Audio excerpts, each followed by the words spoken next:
Nah, karena aku itu lebih tinggi, Helmi itu lebih pendek dari aku, jadi dia untuk melawan aku tuh gigit. Dan dia tuh kalau gigit itu udah lepas sampai luko.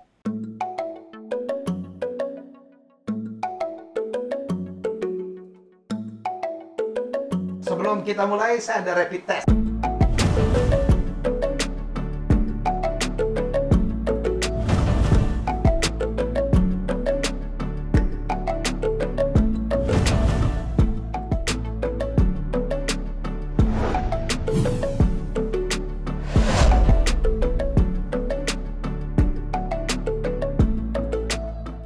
Masih di Haye Bicara dan kali ini tamu saya luar biasa. Ini adalah part 2. Kemarin kita sudah menyelesaikan part 1, lumayan. Yang nonton lebih dari 300.000 viewers dan orang masih banyak. Ngapa udah bahasa Palembang kamu adik-beradik itu? Dubes Indonesia untuk New Zealand, apalagi Tonga, Vanuatu ya? Samoa, Tonga. Tonga, Samoa. Dan dan Samoa, Tonga. dan special envoy untuk 20 negara Pasifik. Tante ya. Siap, siap. Malam Pak Dubes. Selamat malam, selamat sore waktu Jakarta. Ya. Senang datang lagi di acara yang semakin populer ini. Jadi acara setelah dipecat tambah belaga kita.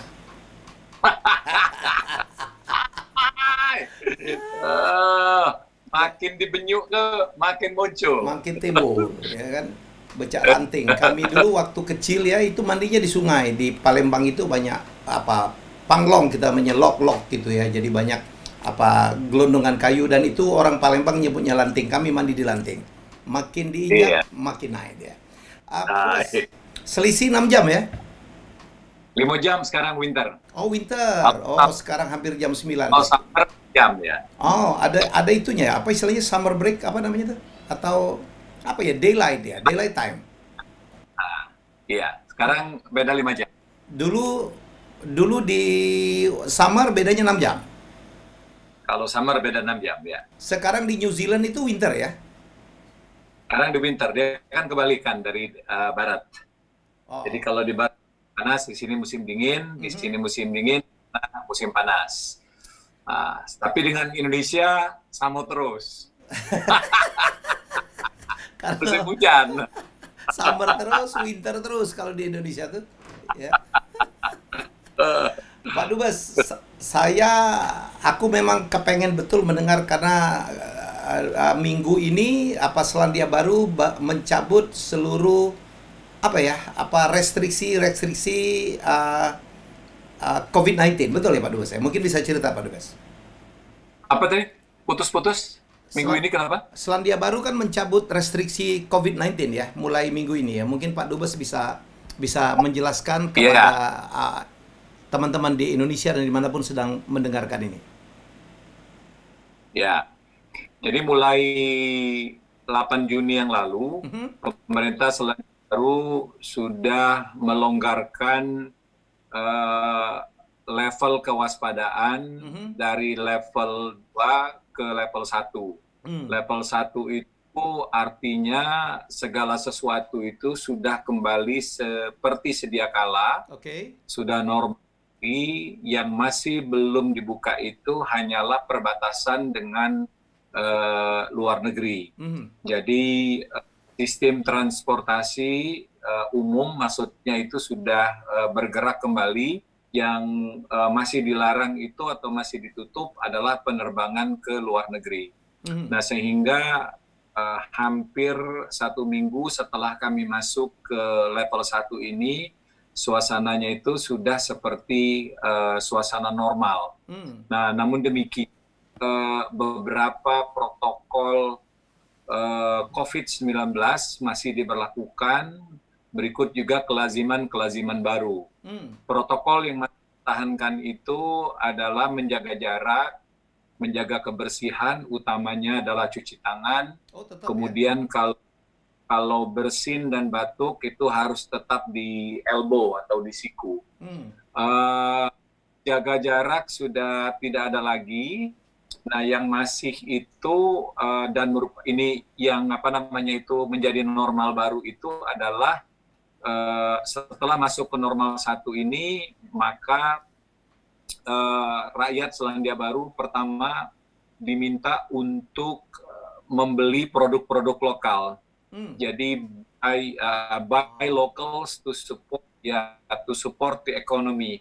Kemudian yang kedua adalah visit your backyard. Ini untuk pariwisata. Ya, jadi di samping memang border belum dibuka, masyarakat Selandia Baru di-encourage untuk melakukan aktivitas pariwisata dengan mengunjungi objek-objek pariwisata yang ada di seluruh negeri. Yang Helmi tahu sendiri itu semuanya itu cantik, semuanya punya punya karakter tersendiri. Helmi itu bagus sekali dalam menjelaskan keindahan alam Selandia Baru. Di Selandia Baru ini motret pakai HP jelek pun dengan kondisi yang salah itu tetap bagus. Ya. Salah apa asal pencet aja masih bagus. Masih bagus. Iya. Nah, kemudian memasuki normal yang baru ini, pemerintah Selandia Baru mengencourage warganya untuk to spend, not to save. Inilah saatnya untuk melakukan spending, bukan untuk berhemat. Karena setiap $1 yang dikeluarkan itu berarti banyak bagi bergulirnya perekonomian negeri ini. Jadi kurang lebih itu suasana yang kami rasakan 1 minggu ini, menikmati alam kebebasan, namun tetap pada kewaspadaan yang tinggi. Perdana Menteri Selandia Baru Jacinda Ardern beberapa kali mengatakan bahwa ini bukan eradikasi, tapi eliminasi.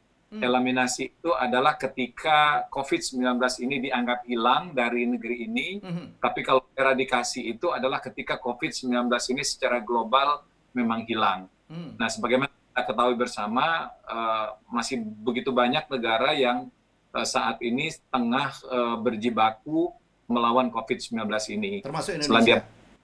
Ya, termasuk Indonesia, dan Selandia Baru dinyatakan sebagai negara pertama yang berhasil memenangkan peperangan melawan COVID-19. Luar biasa ya. Jadi kalau para netizen yang viewer yang sedang menonton talk show ini, saya sengaja menelpon atau minta wawancara langsung dengan Pak Dubes yang kebetulan dari kecil saya kenal dengan baik. Ya. Karena ini menjadi contoh bagi kita. Menjadi contoh bagi kita betapa Selandia Baru ini berapa kali menjadi keunggulan. Jadi ini negara pertama yang quote-unquote bebas dari COVID-19, dan orang juga jangan lupa negara Selandia Baru itu adalah negara pertama di dunia yang memberikan hak voting, ya, memilih, ya, voting right kepada perempuan. Jadi bukan Amerika, bukan Yunani yang katanya induk demokrasi itu, tapi adalah Selandia Baru, negara pertama memberikan perempuan hak untuk memilih. Karena dulu yang boleh milih hanya laki-laki. Dan kita belajar banyak dari bagaimana pemerintah Selandia Baru dipimpin oleh Jacinda Ardern, the Prime Minister, membuat kemarin dalam pembicaraan pertama kita memperlihatkan atau mengabarkan bahwa Selandia Baru cepat sekali membuat undang-undang untuk mengatasi corona. Dan kali ini pun saya pikir juga patut kita contoh nih. Jadi kebijaksanaan, koreksi saya kalau saya salah Pak Dubes. Satu, diminta warganya untuk mengutamakan membeli produk-produk lokal, ya Pak ya, betul ya? Ya, karena itulah caranya supaya ekonomi bergulir. Yang kedua, diminta warganya untuk melakukan traveling ke berbagai tempat. Jadi ini kalau di Indonesia tuh Wisnu atau wisatawan Nusantara. Ya, jadi mereka traveling, berkunjung dari tempat ke tempat, lagi-lagi supaya ininya perekonomiannya bergulir. Yang ketiga tadi apa Pak Dubes? It's time to spend. It's time to spend. Jadi it's not the time to save. Jadi makin banyak dilakukan spending, artinya apa? Perekonomian juga akan makin baik. Ya, semoga ini menjadi contoh bagi kita, bukan saja Indonesia, tapi juga bagi negara-negara lain. Pak Dubes masih pakai masker sekarang, Pak Dubes? Masih wajib pakai masker? Kita itu jangankan pada level 1, level 2, bahkan level 3 pun masker itu hanya dianjurkan di tempat-tempat yang ada kerumunan. Di luar itu tidak menjadi satu keharusan, apalagi sekarang level 2 dan level 1 sekarang ini sudah menjadi keharusan untuk memakai masker. Mengapa? Pertama, karena di sini kan penduduknya tidak banyak. Jadi jarak antara penduduk antar orang itu memang relatif cukup berjarak ya, sehingga tidak ada kekhawatiran terjadi droplets atau penularan dengan cara pernapasan. Nah, yang kedua itu pemerintah itu menganjurkan bahwa pakailah masker ketika Anda itu ada simptom atau lagi suka flu, ada gejala dan sebagainya. Tidak, itu cukup menjaga jarak. Nah, kepatuhan dari masyarakat dalam melakukan protokol itu sangat membantu pemerintah dalam melakukan penanggulangan COVID-19 ini dalam waktu yang sangat cepat. Jadi pakai masker itu lebih kepada untuk melindungi orang lain ya? Melindungi orang lain, betul. Wow, luar biasa. Jadi memang kadang-kadang saya nggak mau berdebat, tapi ada yang mengatakan sebenarnya pakai masker dalam waktu lama itu bahaya juga karena kita menghirup CO2 yang kita hasilkan sendiri gitu. Jadi, tapi saya nggak mau berdebat. Apalagi olahraga, apalagi melakukan olahraga. Itu sangat tidak dianjurkan. Oke, Pak Dubes, HY Helmi bicara itu selalu ada rapid test. Jadi bukan corona, tetapi ini saya akan mengajukan 2 pertanyaan atau 5 pertanyaan yang Pak Dubes harus jawab dengan cepat. Ya. Kan janjinya nggak ada pertanyaan-pertanyaan kayak begini tadi waktu ngontek saya. Sekali-sekali lah. Ini bukan kuis lah, ya. Cuman bukan. Ini soal nama baik, ini soal kalau nggak bisa. Ini cuma milih atau B aja, Pertanyaan pertama, Auckland atau Wellington? Wellington. Wellington. Kenapa? Auckland kan lebih besar kotanya. Saya sempat suka itu Auckland itu, tapi semakin saya tinggal di sini semakin saya mencintai tempat ini karena tempat ini pertama ya tidak begitu besar, tidak macet, dan kedua untuk orang seperti saya yang mempunyai latar belakang politik itu ternyata saya lebih tepat tinggal di Wellington daripada Auckland sebagaimana cita-cita saya semula. Saya dulu itu sempat bertanya-tanya apakah kakakku ini bisa betah di Wellington yang sepi, malam sudah toko-toko udah tutup, karena saya tahu Tante Yahya, kakak saya ini adalah waktu di Jakarta orang yang sangat aktif, sangat bergaul, dari kafe ke kafe, ya kan, sigar, dan temannya banyak, dan kemudian masuk Wellington, kotanya sepi, temannya belum banyak, dan hilang dari activity sosialite itu. Ternyata bisa komentar Pak Dubes. Dimanapun kita tinggal, yang membuat kita betah itu adalah teman sebenarnya. Semakin banyak kita punya teman, maka kita semakin betah. Ya, saya tinggal di Wellington sudah hampir 3,5 tahun ini. Otomatis ya teman saya ya di sini, baik teman orang Indonesia maupun teman-teman orang Selandia Baru dan juga teman-teman dari negara-negara lainnya. Hampir setiap hari itu aktivitas itu ada saja, baik yang bersifat tugas maupun yang di luar itu. Sehingga keseharian di sini adalah keseharian yang mengasyikkan, tidak ada rasa sepi. Sekali lagi, betah atau tidak kita di satu tempat ya adalah tergantung kita punya teman atau tidak. Nah, saya di Wellington ini teman saya banyak di sini gitu. Aku dengar ini yang membuat menteri-menteri pun udah jadi teman Pak Dubes di sana sekarang ya. Menteri, anggota parlemen, pengusaha, ya, teman-teman media dan juga teman-teman dari lingkungan korps diplomatik. Nah, dan juga orang Indonesia sendiri ada kurang lebih 2.000-an di sini. Ini juga buat seperti kita tidak merasa di negeri orang. Pengen suasana Indonesia, ya tinggal berkumpul dengan masyarakat Indonesia. Kebenaran ada beberapa restoran Indonesia, ada kafe Indonesia. Asik lah pokoknya. Dan apa kemampuan Pak Dubes atau profesi Pak Dubes sebelumnya sebagai penyanyi country sangat menolong untuk diplomasi dan memperbanyak teman ya Pak Dubes. Oh ya, Pasifik ini adalah negara yang mempunyai kedekatan secara kultural dengan Indonesia.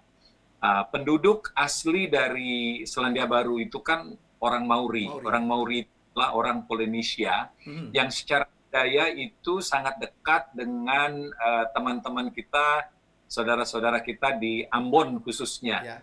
Dari fisik pertama, dari sisi tari-tarian, kemudian lagu-lagu atau musik juga mempunyai kedekatan. Nah, saya itu merasakan bahwa kedekatan saya dengan musik country itu sangat menolong saya dalam melakukan diplomasi. Mengapa coba Helmi? Ini, musik country itu, definisi musik country itu adalah, musik country itu it's all about simplicity, honesty, and sincerity. Jadi musik country itu hakikatnya adalah kesederhanaan, keterus-terangan, dan kejujuran. Kalau dia sudah di luar itu, maka dia it's not too country. Nah, makanya musik country itu chord dan liriknya sangat sederhana. Kemudian kata-kata yang dipergunakan itu straight to the point, itu menunjukkan kejujuran dan keterus-terangan mereka. Terus penuh dengan admirations to the world, admirations to the universe, love to family, love to parents. Nah, orang-orang Pasifik itu karakternya sama. Iya, mereka tuh tiga itu juga. Jadi mereka itu honest, sincere, and simple. Nah, ya kan? Jadi dalam kultur orang-orang Polinesia dan Melanesia itu, ya mereka itu sangat dekat, sangat mendambakan alam. Mereka cinta dengan air, cinta dengan hutan, cinta dengan langit, bahkan itu ada ibadah-ibadahnya untuk itu. Nah, jadi saya melihat koneksi antara karakter musik country yang sudah tertanam di saya sejak lama, itu sama persis dengan karakter orang-orang di Pasifik. Begitu. Rapid test kedua, jadi politisi atau jadi MC? Wow. Saya itu, oke, karena bagus juga sih pertanyaan ini adalah mengenai profesi yang pernah atau sedang saya jalani. Ya, jadi saya gampang menjawabnya. Kecuali kalau misalnya mau jadi politisi atau jadi presiden, susah dijawabnya. Kalau MC dan politisi, saya sekarang memilih tetap menjadi politisi. Nah, jadi politik masih bisa MC, artinya masih bisa bawa acara di televisi, gitu kan ya. Misalnya satu talk show yang hakikatnya itu adalah politainment, jadi memadukan politik dengan entertainment. Itu, oh ya, that's my dream. Kalau saya udah nggak laku lagi, itu saya balik ke Indonesia, saya ingin sekali membawa acara dengan format seperti itu. Oke. Emang mau balik, katanya udah galak balik lagi, nak tinggal di Selandia Baru tuh lah katanya. Oh, kita ini kan putra bangsa, ya. Ketika diminta oleh negara pulang, ya kita harus pulang pada saat itu. Apapun tugas atau kepercayaan yang akan diberikan oleh negara kepada kita.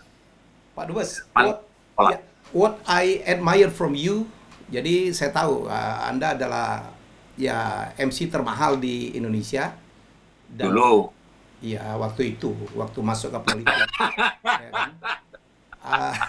Jadi yang mengagumkan, dulu saya bingung, ini orang lagi di puncak-puncaknya, honornya paling tinggi, jobnya penuh, kok akhirnya memutuskan untuk menjadi anggota DPR. Dan saya tahu Pak Dubes Tantowi Yahya itu orang yang sangat komit begitu jadi anggota DPR dan melupakan dunia panggung yang memberikan penghasilan atau pendapatan dalam rupiah jauh lebih banyak daripada menjadi gaji seorang anggota DPR. What is the reason behind?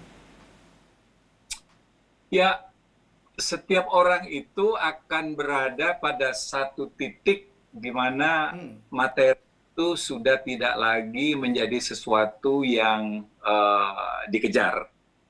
Nah, setiap orang, kalau menurut saya ya, setiap orang itu pasti menginginkan apa legacy yang saya bisa tinggalkan buat anak cucu saya lah dulu, kemudian buat bangsa dan negara. Saya saya menilai bahwa apa yang saya lakukan itu tuh wonderful jobs ya. Artinya bahwa saya nyanyi dan banyak orang yang suka. Terus saya mengangkat satu genre musik yang tadinya dianaktirikan, dipandang sebelah mata, yaitu musik country yang dianggap musik gunung, tiba-tiba naik kelas, main di hotel yang 5 dengan honor yang tinggi. Bagi saya itu adalah satu kepuasan. Dan bagi saya itu legacy saya untuk komunitas musik country di Indonesia. Kemudian ketika saya menjadi TV host, TV presenter, paling tidak saya sudah turut memberikan warna, ya, bagaimana harusnya membawakan cara kuis, bagaimana seharusnya membawakan sebuah beauty pageant, ya. Hal-hal seperti itu. Nah, bagi saya tuh ya saya ikutlah. Tapi ada keinginan lebih besar. Saya tuh ingin menorehkan sesuatu buat bangsa dan negara yang saya cintai ini. Dan katanya untuk melakukan itu saya harus masuk ke politik. Tidak ada cara lain. Ya seorang Tantowi Yahya yang tenar gitu sebagai pembawa acara, sebagai penyanyi country, sulit untuk membuat perubahan. Yang bisa membuat perubahan itu adalah politisi, ya. Yang duduk di parlemen, karena salah satu tugas yang diinstal oleh undang-undang kepada anggota parlemen itu adalah mengawasi pemerintah. Nah, posisi pengawas itu kan posisi yang lebih tinggi daripada yang diawasi. Nah, yang diawasi kita, ya. Nah, saya punya banyak sekali agenda di di kepala saya itu terkait perbaikan bangsa ini di berbagai lini. Nah, kalau saya adalah orang budaya, orang seni. Nah, saya mempunyai beberapa agenda-agenda penting di dalam kepala saya yang menurut saya itu harus diberlakukan. Misalnya pemberlakuan Undang-Undang Hak Cipta, ya. Undang-Undang Hak Cipta yang benarlah yang bisa menjamin para penggiat seni ini hidupnya itu berkecukupan, tidak kaya raya ketika dia sudah tua, bahkan dia sudah tidak ada instrumen lain, ya. Kemudian kedua, saya memimpikan perbaikan ekosistem di dunia rekaman, di dunia musik yang menurut saya ini belum tertata dengan baik. Saya juga bermimpi untuk memperbaiki tata kelola penyiaran di Indonesia. Nah, kemudian saya juga punya mimpi besar terkait bagaimana diplomasi itu dilaksanakan khususnya untuk negara yang karakternya seperti Indonesia, ya. Nah, jadi saya punya mimpi besar itu. Nah, kalau saya hanya mengandalkan nama besar saya di luar parlemen, ya, yang tidak mempunyai hak yang diberikan oleh rakyat, susah nih itu untuk menjadi suatu perubahan itu susah. Nah, itulah yang what really drove me to become a politician. Karena saya setelah itu punya agenda besar, saya jadi anggota DPR RI. Alhamdulillah itu sudah terwujud. Dan apakah saya sudah meninggalkan legacy? Saya rasa I'm not the one to say that. Let the public say that. Gitu. Aku juga bangga. Banyak orang bilang, wah, your brother is a very good ambassador. Kita ini mesti bahasa Palembang, jangan bahasa Inggris sih. Hebat nih kakak kau tuh. Jadi duta besar. Kalau bahasa Palembang, duta itu lain. Duta itu adalah lain lagi lah urusannya. Ya, lain lagi lah. Banyak dikirim dari Kayagung itu biasanya. Pak Dubes, kalau aku dengar tadi ada empat mimpi besar seorang Tantowi Yahya. Satu tentang masalah hak cipta. You have done that, ya, walaupun masih perlu direvisi karena dulu Pak Dubes Tantowi Yahya banyak sekali menginisiasi dan terlibat di situ, ya, masuk di berbagai organisasi.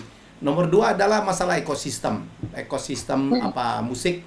Nomor 3 adalah masalah penyiaran. Nomor 4 diplomasi. Rasanya kalau gitu masih cukup banyak mimpi besarnya yang belum tercapai, ya Pak Dubes? Banyak ya.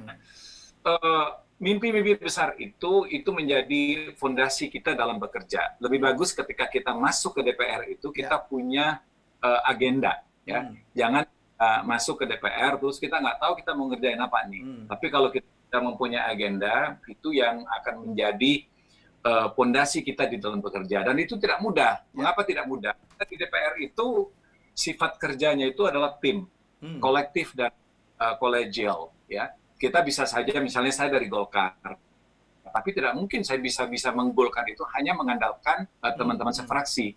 Terus kolaborasi dengan fraksi-fraksi atau partai-partai lain. Nah, di politik itulah penjelmaan dari tidak ada musuh abadi, tidak ada teman abadi.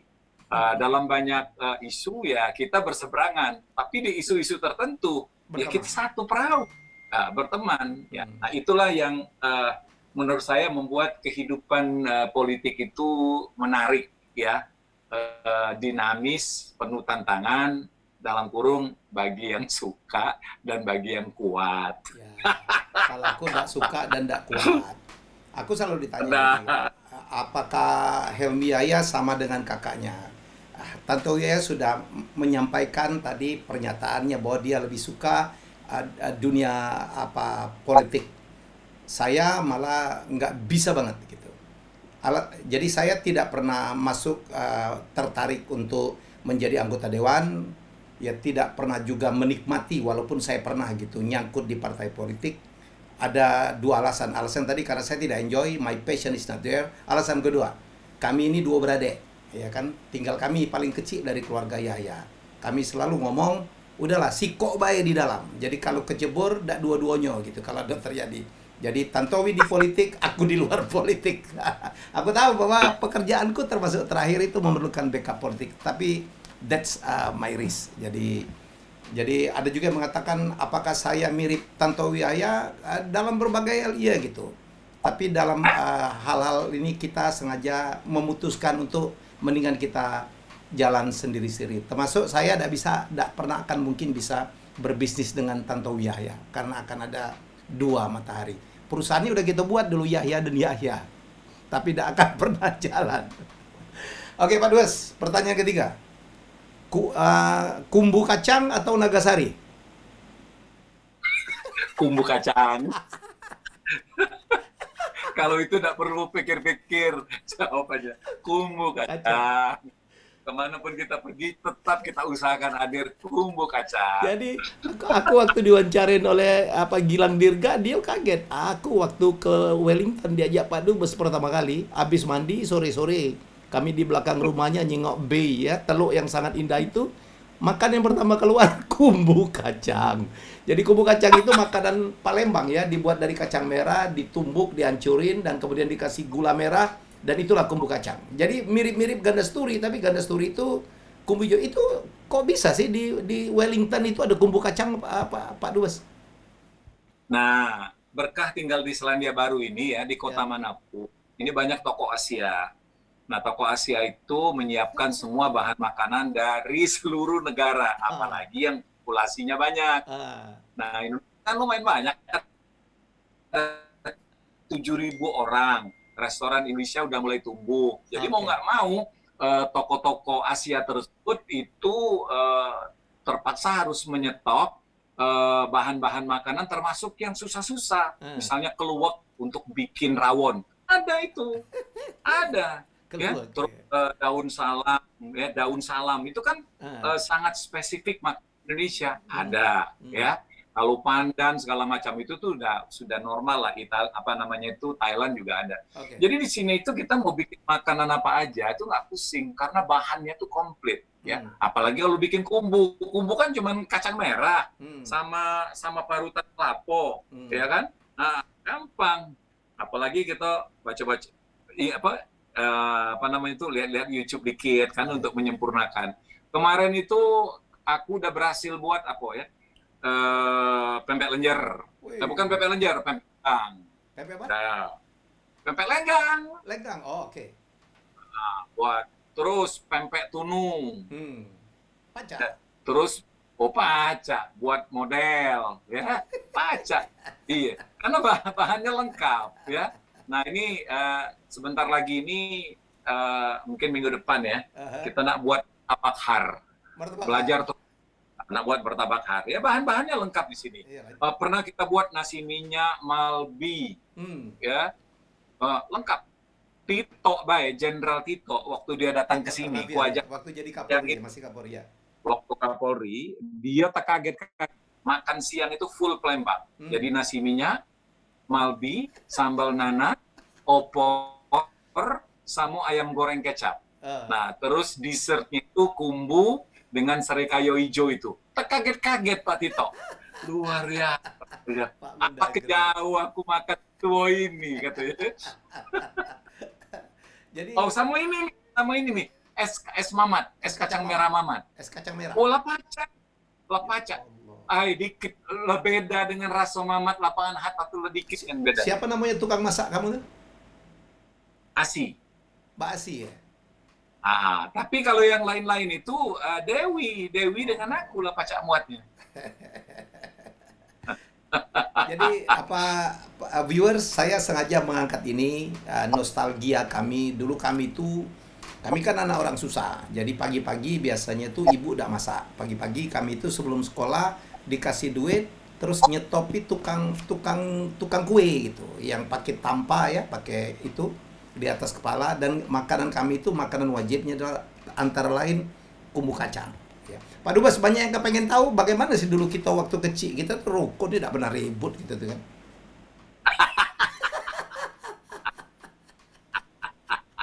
Jadi tiap hari kami direbut toh. Dekati alasan rebut kami tiap hari.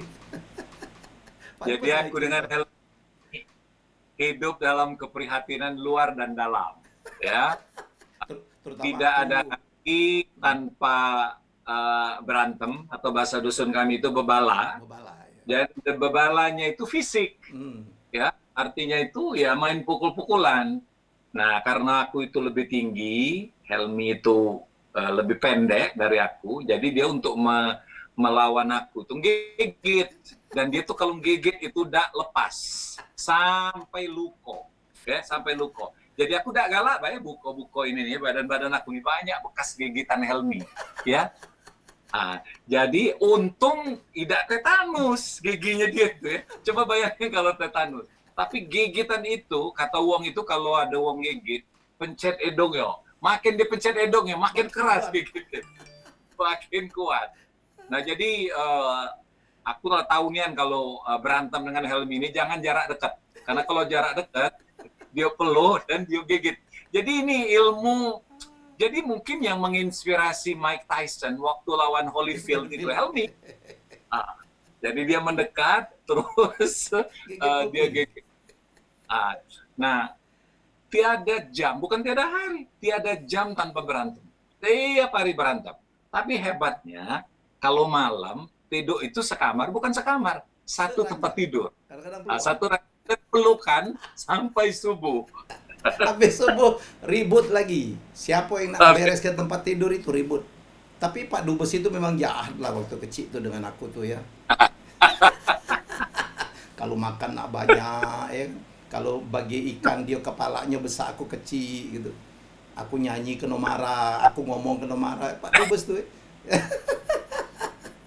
Tapi diktator. Waktu dia pertama kali ke Jogja, ya, Pak Dubes tuh diktator lah. Aku ngomong tuh jengiskan itu waktu kecil itu. Tapi waktu dia kan Pak Dubes itu ya ke Jawa lebih dulu setahun dari aku. Aku masih kelas 3 SMA, dia udah ke Jogja. Aku dengar kau kehilangan juga ya kata aku ya. Kehilangan, sepi. Bukan kata uangnya ditabuk-tabuki lagi.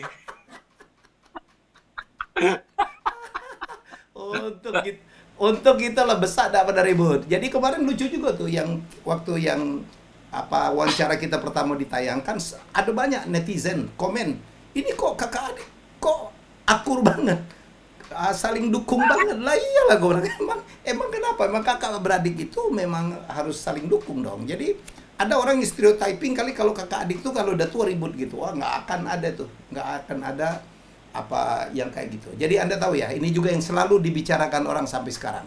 Waktu aku nyalon jadi wagub, itu Pak Dubes ini Tantowi Yahya berpromosi untuk lawan Politico. Itu gempar dunia. Kami berdua udah kata apa-apa, biasa aja. Kami ketawa, ngobrol gitu, ketawa-ketawa. Karena aku ngomong inilah resiko politik saya. Ya, tapi orang yang justru menyayangkan itu untuk kami berdua, ya nggak ada masalah. Ya, jadi mungkin Pak Dubes bisa klarifikasi karena sampai sekarang ading dong, gilo kakak kau tuh, kau nak jadi wagub, kakak kau berkampanye untuk lawan kau. Mungkin Pak Dubes bisa ngomong lah, biar percaya orang tuh. Jadi Helmi tadi sudah menjelaskan di awal. Jadi profesi aku itu kan banyak, macam-macam sudah profesi yang aku tekuni. Dan sekali aku memilih profesi itu, maka aku akan sangat serius. Istilah bahasa Palembangnya itu at all cost. Bahasa Palembang. Bahasa Palembang gitu ya. Jadi bagi aku kalau memilih satu profesi tapi tidak total di situ, mending jangan. Karena sulit untuk sukses. Kalau kita tidak benar-benar menekuni, kemudian total di bidang itu. Nah, profesi apapun yang aku pernah geluti, aku total di situ. Dan syukur alhamdulillah, reward-nya itu adalah sukses. Ya. Nah, termasuk ketika aku menjadi politisi. Bagi aku politisi itu adalah sebuah full-time job. Apalagi setelah menjadi anggota DPR. Full-time job. Tidak bisa disambil dengan pekerjaan lain. Alasan itulah yang membuat ketika aku diterima atau lulus sebagai anggota DPR, maka ada 2 perusahaan yang masih kujalankan saat itu, kututup. Jadi lebih bagus aku melakukan golden shake hand dengan staf dan karyawanku, aku tidak pakai beban apa-apa lagi. Pertama, tidak mau ada conflict of interest, dan kedua, tidak ada lagi ada beban, karena jadi anggota DPR itu kalau kita serius juga berat, ya. Saya tidak mau dibebani oleh pekerjaan lain, seperti gaji orang tiap bulan, kemudian kalau untung happy ya, kalau rugi kan, itu kan jadi beban sendiri. Sementara saya sudah dipilih oleh rakyat untuk bekerja 100% buat mereka. Nah, karena saya itu adalah seorang politisi profesional, maka segala konsekuensinya aku ambil. Salah satu adalah pada saat Pilgub di Sumsel tahun 2008 itu, Partai Golkar mengusung calon sendiri. Dan itu adalah calon unggulan Partai Golkar.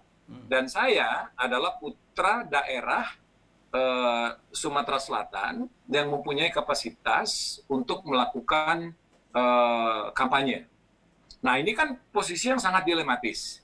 Sangat dilematis. Ya, maka saya tidak bisa menyalahkan apabila banyak tuduhan ke saya, bukan ke Helmi, tuduhan ke saya kepada saya sebagai kakak yang kejam, tidak tahu diri, ya, dan segala macam. Saya bisa mengerti itu.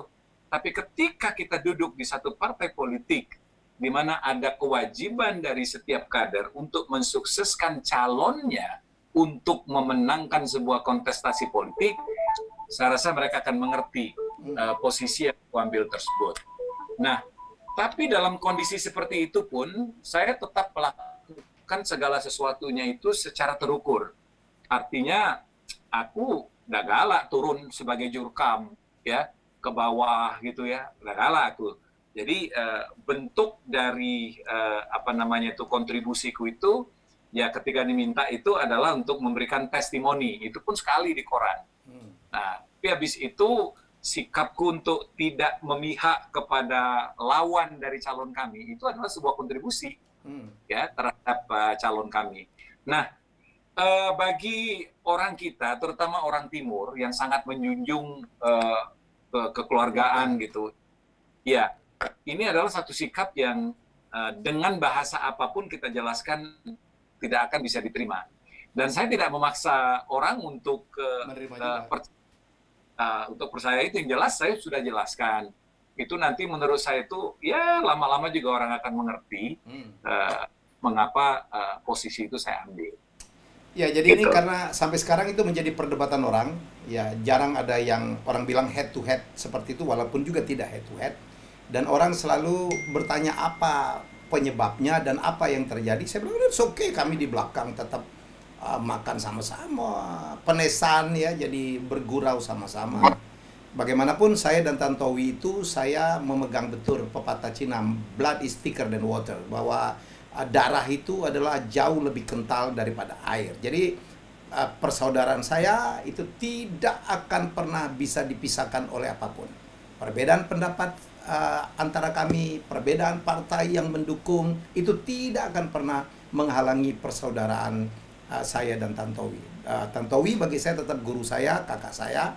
Ya, apalagi terakhir ini ya, jadi beliau sangat mendukung ya. Jadi menurut saya sih ini menjelaskan, karena seluruh uang banyak sampai sekali, "Oi kakak kau tuh, aduh, kami beda apa-apa gitu." Jadi tapi orang melihatnya berbeda seperti kata Pak Tantowi. Jadi ini cukup jelas ya.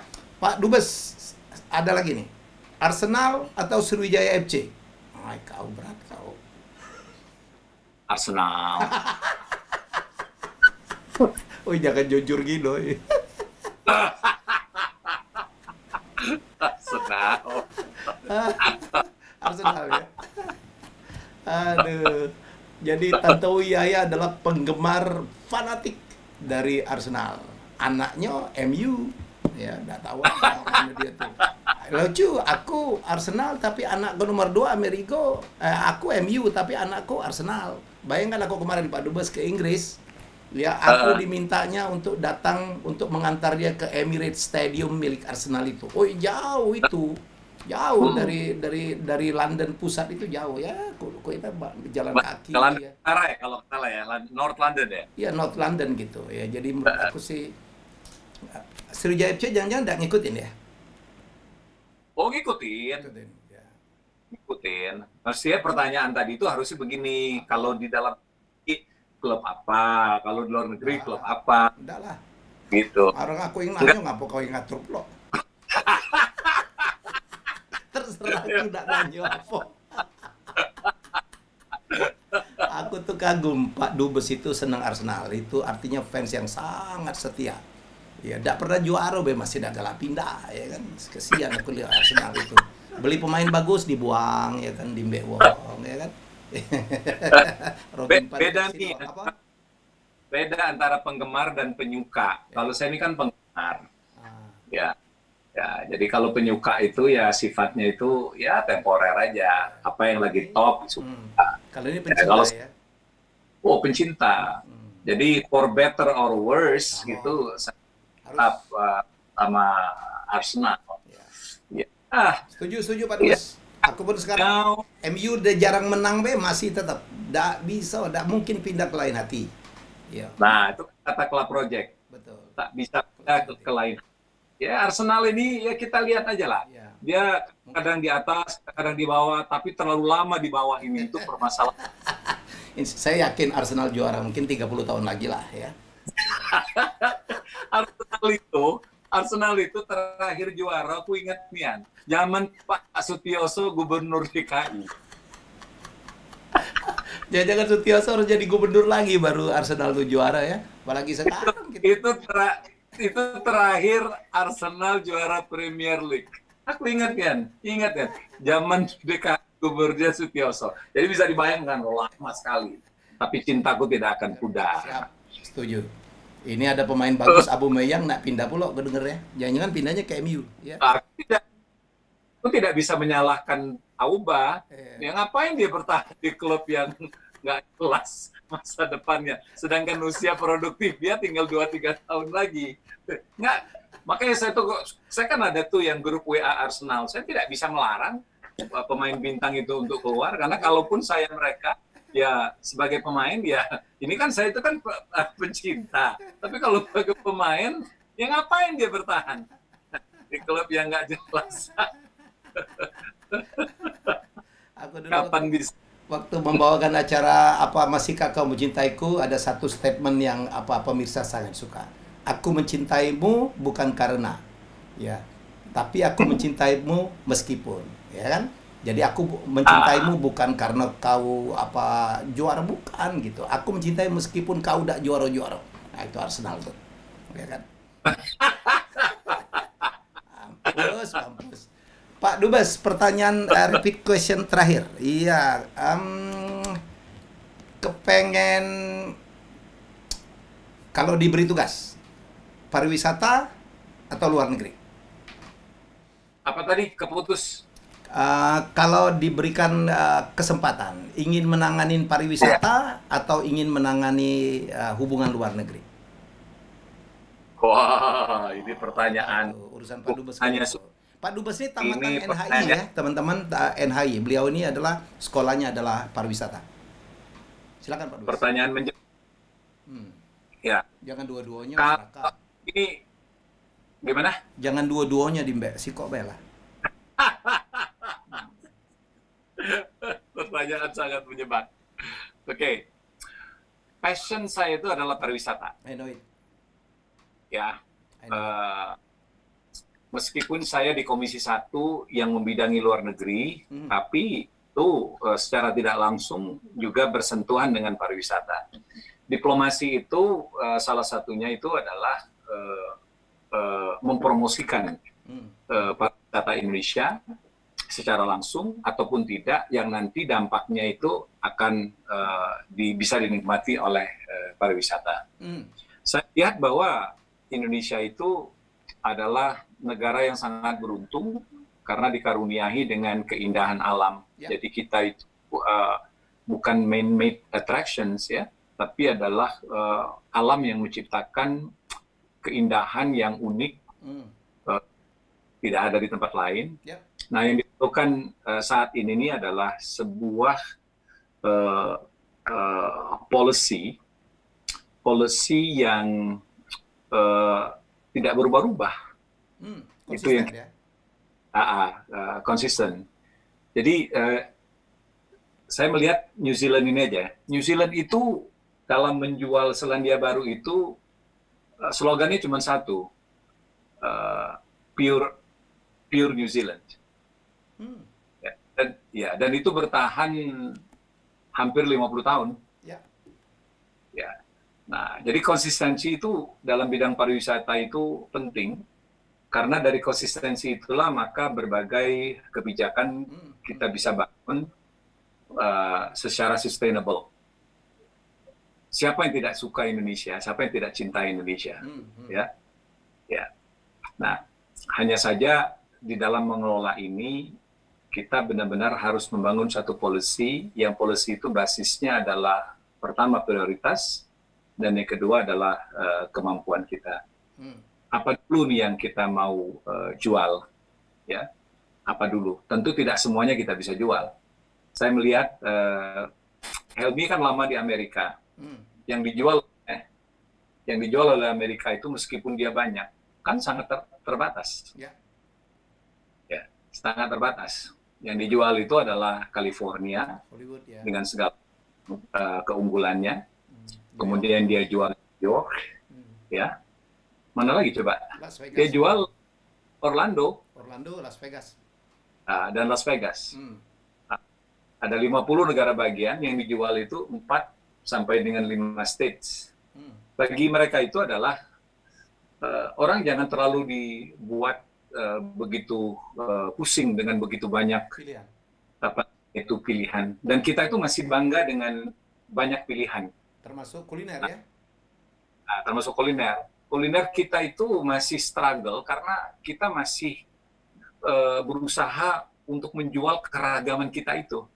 Nah, sementara negara-negara seperti Thailand, Vietnam, Malaysia, dia sudah mengkerucut. Dia sama beragamnya dengan kita. Tapi dia sudah berhasil mengkerucutkan itu menjadi beberapa pilihan saja. Yang penting orang masuk dulu. Nah, begitu juga pariwisata seperti Amerika. Orang masuk dulu. Ya, orang masuk dulu. Nah, kita apabila kita bisa seperti itu, kita fokus saja dulu. Bali itu sudah irreplaceable. Tidak ada negara di dunia itu seperti Bali. Ya, daerah yang mengkombinasikan keindahan alam, terutama pasir putih dan lautnya yang hangat, dikombinasikan dengan culture yang tidak ada di tempat lain. Ya. Dan yang ketiga itu adalah keramah tamahan penduduknya. Jadi inherent di penduduk orang Bali itu mereka suka dengan wisatawan. Nah, 3 hal membuat Bali itu menjadi destinasi pariwisata yang tidak bisa digantikan. Nah, setelah itu kita ciptakan yang lain, dua atau gitu, yang color-nya itu beda-beda, ya kan? Nah, kalau kita mencoba untuk menjual semuanya, itu kita akan menciptakan kebingungan bagi konsumen ya. Ya, iya. Negara-negara ya yang berhasil di pariwisatanya itu banyak sekali objek wisatanya, tapi mereka gitu, menjual itu apa kira-kira yang benar-benar diinginkan oleh wisatawan. Perancis kan hanya menjual Paris dan Eiffel ya, Pak Dubes ya? Betul, ya, ya.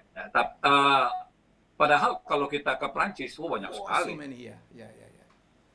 Banyak sekali. Tapi yang dijual itu disebut dengan single-mindedness. Jadi yang penting orang masuk dulu, nanti masuk. Nah, itu tugas dari baru kita kapitalisasi. Orang yang udah masuk itu agar supaya dia bisa menyebar kemana-mana. Good point. Pak Dubes, banyak orang yang ingin tanya nih, mungkin pertanyaan saya terakhir. Australia dengan New Zealand tuh kan deket banget, sehingga ada bank namanya ANZ ya, Australian New Zealand. Penduduk aslinya kalau di Australia itu kan Aborigin, sementara di New Zealand itu adalah Maori. Ya, itu orang banyak suka menyamakan gitu, mengeneralisir. Karena terus terang Selandia Baru itu kan negara yang tidak cukup populer, ya. Populer kan karena Pak Dubes di situ tuh kan, jadi orang banyak pengen ke sana gitu. Barangkali Pak Dubes bisa menerangkan bedanya penduduk asli Australia dan penduduk asli New Zealand. Oke. Dua negara ini sama-sama ditemukan oleh Captain James Cook, ya, orang explorer dari Inggris. Ya. Australia itu penduduk aslinya suku Aborigin. Aborigin ini tidak masuk dalam kelompok ras Melanesia, tidak masuk dalam ras Polynesia, tidak masuk juga dalam ras Micronesia, bahkan tiga ras utama di Pasifik. Dia mempunyai kekuatan sendiri, tapi mereka itu adalah indigenous people di Australia. Sedangkan Selandia Baru ini yang disebut indigenous people-nya itu adalah suku Maori, yang rasnya itu adalah ras Melanesia. Mereka ini pun adalah orang-orang yang tadinya berasal dari Tahiti, yang kemudian melaut, ya, melakukan perjalanan laut, dan mereka menemukan dua pulau yang waktu itu namanya Aotearoa. Aotearoa itu sampai sekarang dipakai untuk menyebut Selandia Baru. Aotearoa itu bahasa Maori yang artinya itu land of white cloud, daerah dengan awan putih. Awan putih, itulah arti dari Aotearoa. Nah, dari sisi kebiasaan atau kultur beda betul orang Aborigin dengan orang Maori. Orang Aborigin itu bukan bangsa pelaut. Mereka hidup itu nomaden, bercocok tanam. Sedangkan orang Selandia Baru itu berasal dari ras Polynesia yang hobinya itu adalah melaut. Mereka jago sekali di fishing. Nah, itulah alasan mengapa orang Polynesia itu menyebar kemana-mana. Ya, menyebar kemana-mana karena mereka itu adalah adventurer, explorer. Nah, suku Melanesia yang seperti kalau di kita tuh orang Papua dan orang di Maluku pedalaman juga bukan bangsa pelaut. Mereka itu adalah orang yang menetap di tanah, ya, di daratan, dan hidup dari bercocok tanam dan buat berburu dan handicraft, ya.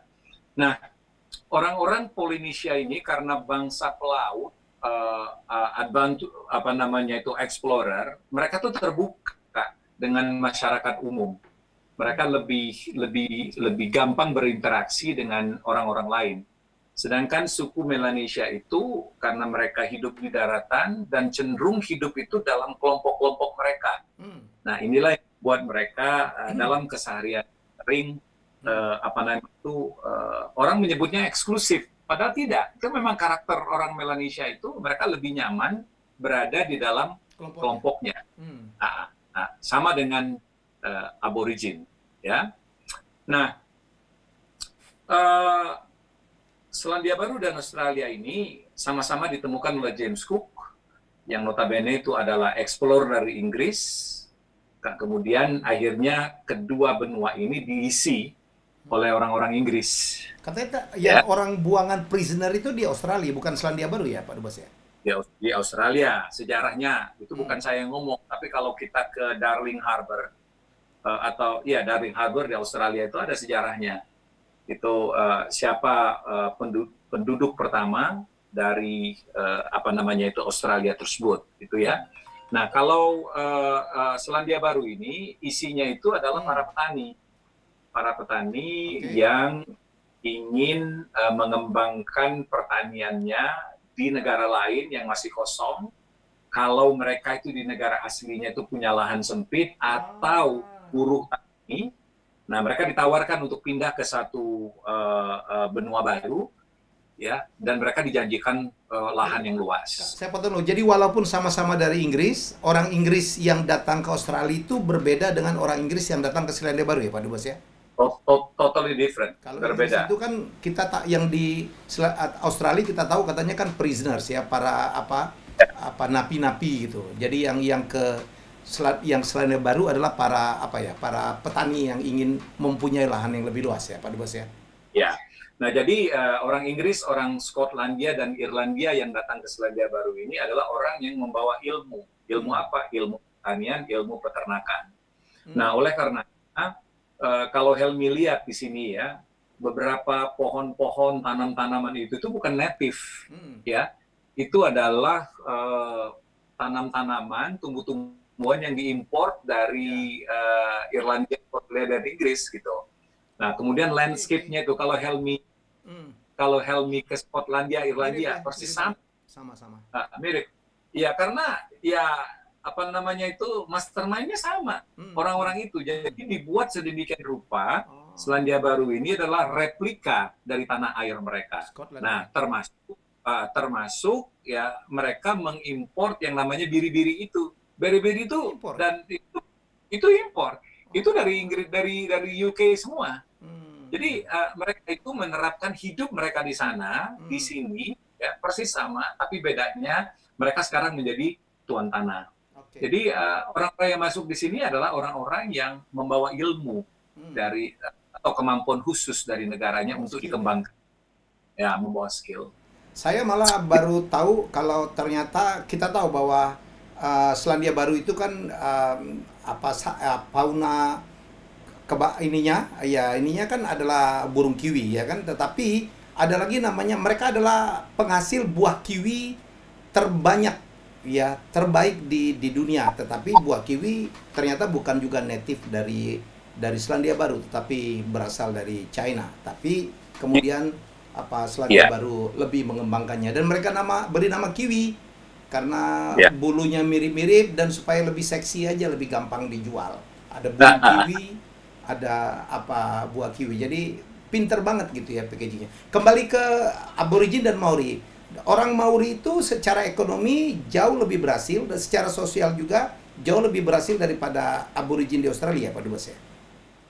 Ya, karena keuntungan orang Maori ini, mereka itu memproteksi hak-hak mereka itu di dalam sebuah perjanjian yang namanya Waitangi.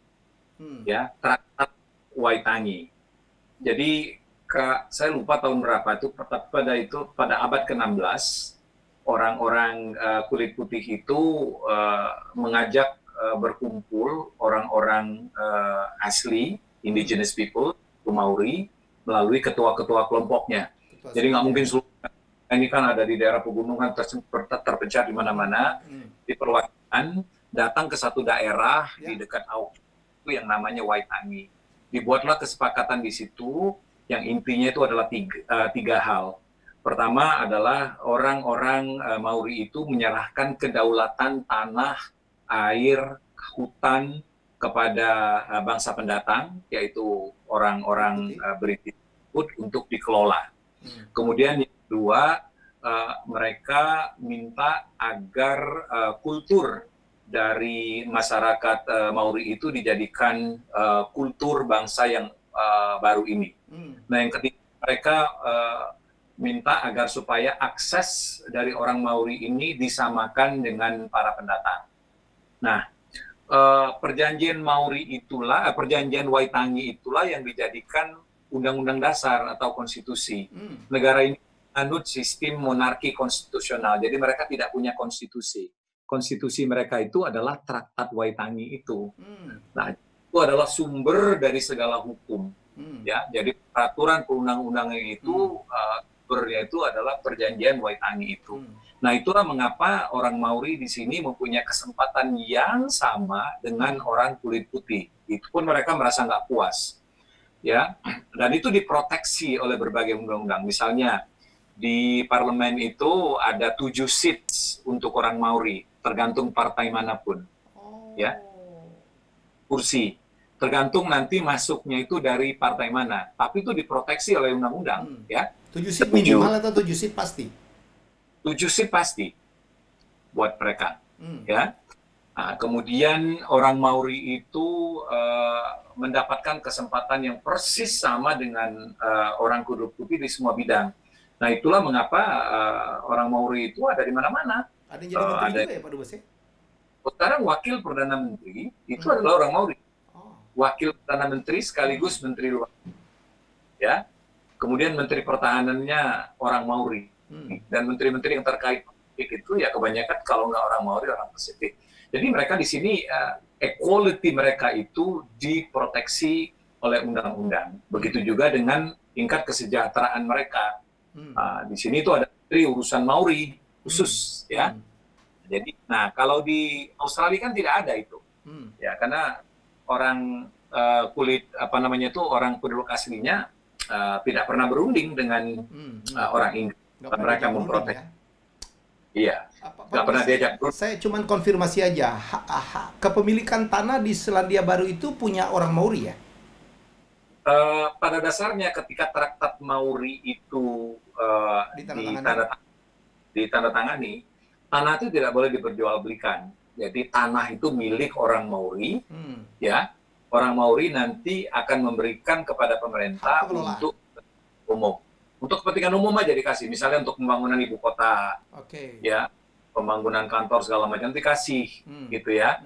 Nah, tapi intinya itu adalah milik orang Maori dan tidak bisa diperjualbelikan. Tapi itu dulu dalam kejadian akhir-akhir ini sudah banyak juga yang jual beli tanah seperti itu. Tapi hakikat itu adalah orang Maori itu tidak pernah menjual tanahnya. Kenapa orang-orang Selandia Baru disebut Kiwis? Kiwi itu adalah fauna the national national dan fauna, itu yang federal itu adalah burung yang paling tak berdaya, disebut burung tapi nggak punya sayap, nggak bisa terbang, larinya pelan sehingga dia menjadi santapan empuk dari binatang-binatang buas. Nah, itulah yang terbelakangi adanya peraturan bahwa di sini snake free. Nggak ada predator juga kan? Nggak ada predator, nggak ada ular. Nggak ada ular. Ya bukan ular aja kan, seluruh predator dilarang by law ya di Selandia Baru itu Pak Dubes. By law. Makanya di sini kalau saya jalan-jalan, misalnya tuh camping di hutan gitu, tuh nggak ada rasa takut ya, karena nggak ada ular itu. Nggak ada binatang buas sama sekali. Dan nggak ada binatang buas, itu merasa aman. Nah, terus kenapa disebut Kiwi? Jadi Kiwi ini sudah menjadi lambang segala sesuatu yang terkait dengan New Zealand, dengan Selandia Baru. Sehingga orang Selandia Baru itu disebut Kiwi untuk overall ya. Pokoknya siapapun dari Selandia Baru itu sebutannya Kiwi. Termasuk yang kulit putihnya? Termasuk kulit putih maupun Maori atau siapapun yang sudah menjadi warga negara Selandia Baru itu ketika keluar itu mereka menyebut diri mereka tuh Kiwi gitu ya. Tapi di sini tuh terpisah lagi. Kiwi itu adalah untuk orang kulit putih. Sementara untuk orang asli itu disebut Iwi.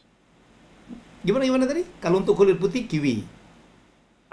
Kiwi, tapi kalau untuk penduduk asli orang Maori itu disebutnya Iwi. Iwi, nggak pakai K. Nggak pakai K. Oke. Iwi. Jadi saya waktu ke Selandia Baru, teman-teman saya bingung. Saya bilang orang mana tuh? Kiwi tuh. Kiwi. Kiwi bukannya apa burung, ternyata sebutan itu. Pak Dubes, saya dengar begitu apa restriction corona dicabut, rugby di Selandia Baru akan mulai dimainkan ya dengan penonton lengkap ya?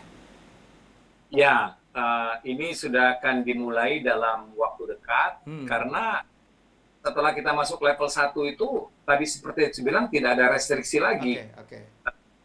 Bioskop udah mulai buka ya, konser tidak ada lagi pembatasan. Oh ya, apa benar orang Selandia Baru itu negara yang masyarakatnya nomor 1 sangat senang menonton di bioskop? Betul. Nah, bioskop di sini kan kecil-kecil nih. Oh. Bioskop kayak home theater. Jadi paling banyak penontonnya itu 50 gitu. Oke. Ya, dan tidak mewah bioskop di sini. Jadi suasana itu persis pas kayak di rumah. Nah, jadi saya pertama kali nonton di sini agak kaget juga ya, karena standar saya itu sudah dirusak oleh 21 gitu ya. Gambar bagus ya, suara bagus. Nah, di sini mewah. Nah, di sini saya harus kompromi. Tapi lama-lama seperti tadi tuh, bisa juga tuh dalam kesederhanaan. Boleh nggak saya mengatakan, gedung bioskop yang paling mewah tuh adanya di Indonesia kan? Oh iya. Iya, betul. Kita ke Amerika biasa aja, ke Singapura pun biasa aja gedung bioskopnya yang mewah-mewah, keren, lobbynya keren itu Indonesia lah.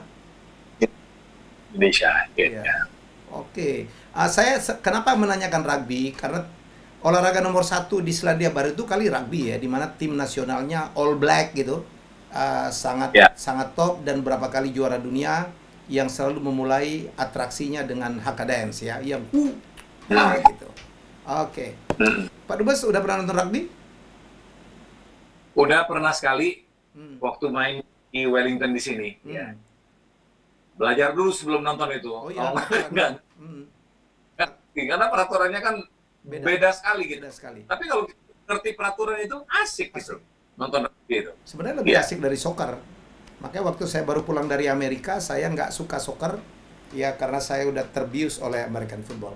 Pak Dubes, terima kasih atas waktunya. Banyak hal yang kita dapatkan. Semoga para viewers mengerti tentang Selandia Baru. Aku nih bantu Pak Dubes juga lah mempromosikan Selandia Baru tuh. Iya kan? Ngomong-ngomong, sampai kapan jadi Dubes di Selandia Baru? Ini banyak juga yang nanya. Nah, ini dia. Ini sama dengan pertanyaan, kapan COVID-19 itu selesai? Sama juga dengan saya. Kapan saya akan ditarik? Tidak ada yang tahu. Yang tahu hanya Pak Presiden Jokowi dan Ibu Menlu Retno Marsudi. Ya, sampai kapan saya ditaruh di sini? Jadi kalau kita happy aja, kita laksanakan dengan sebaik-baiknya. Aku berharap sebelum Pak Dubes balik ke Indonesia, aku dan Febri bisa kembali ke Selandia Baru. Mudah-mudahan. Yang penting itu borders dibuka dulu. Ini yang berat ya. Sampai sekarang border belum dibuka. Katanya akan dibuka paling Australia, Pak Dubes ya?